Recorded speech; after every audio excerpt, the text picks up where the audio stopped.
राधे राधे। माघ महात्म्य 24वां अध्याय। ब्राह्मण वेद विधि ने महर्षि लोमश से कहा, प्रभु अब कृपा करके मुझे उस पिशाच की कथा सुनाइए जिसे महात्मा देवदत्ति की कृपा से मुक्ति प्राप्त होकर सद्गति प्राप्त हुई थी। ब्राह्मण वेद विधि की प्रार्थना पर महर्षि लोमश ने उन्हें ये कथा सुनाई। प्राचीन काल में द्रविड़ देश में चित्ररथ नाम का राजा राज्य करता था। वह संपूर्ण शास्त्रों का ज्ञाता, विद्वान तथा शूरवीर था, परंतु साथ ही अति विषयी एवं कामाचारी भी था।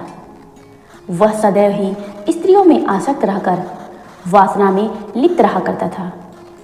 उसे संपूर्ण शास्त्रों का ज्ञान था, तथापि उसके हृदय में धर्म और ईश्वर के प्रति कोई आस्था नहीं थी।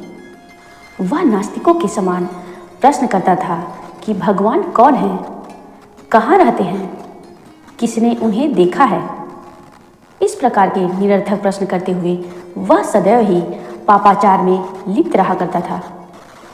राजा चित्ररथ का अधर्मी एवं नास्तिक जीवन इतने तक ही सीमित नहीं था, बल्कि वह भगवान का भजन पूजन करने वाले धर्मात्मा आस्तिक जनों को भगवत पूजा के अपराध में कठोर दंड भी दे दिया करता था।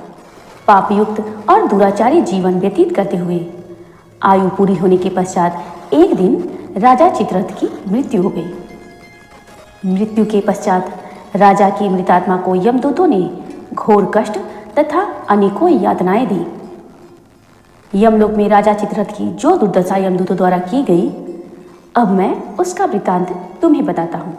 चित्ररथ को उसके कर्म भोगानुसार सभी भयानक यातनादायी नरकों में क्रमानुसार पहुंचाया गया।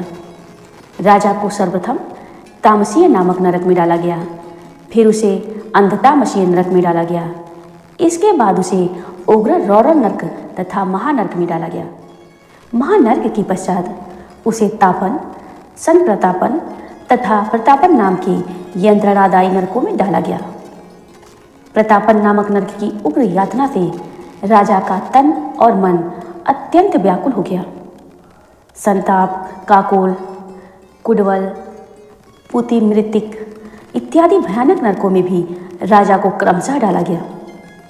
इसके बाद उसे लौह शंकु, मृगी यंत्र, सालमली इत्यादि महादुर्गम तथा दुखदायी मार्गों में प्रविष्ट होना पड़ा। राजा के नारकीय जीवन का यही अंत नहीं था, उसे पुनः प्रसिमय वन, लौह तारक इत्यादि महादुखदायी नरकों में भी डाला गया।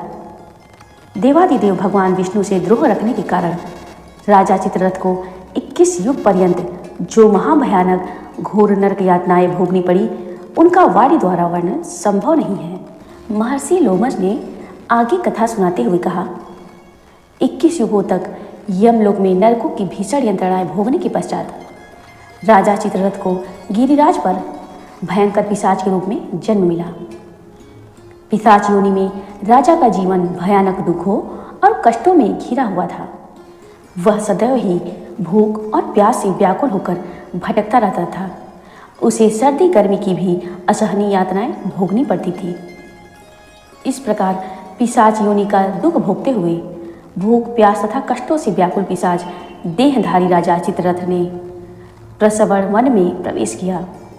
वहाँ वह एक बहेड़े के वृक्ष की छाया में बैठकर अपने दीर्घकालीन यंत्रणादायी जीवन पर विचार करते हुए वह रोने, चीखने और चिल्लाने लगा। हाय, मैं मरा। इस प्रकार दुख से व्याकुल होकर चीखते हुए पिशाच देहधारी राजा चित्ररथ बहुत देर तक रोता रहा। पिशाच देहधारी राजा चित्ररथ युगों से कष्ट पा रहा था। अब वह हर समय सोचता रहता था कि क्या कभी मेरे दुखों का कभी अंत होगा? यदि इनका अंत होगा तो वह कब होगा तथा कैसे होगा? पापों, दुखों तथा असहनीय कष्टों से डूबे हुए मुझ पातकी की रक्षा कौन करेगा?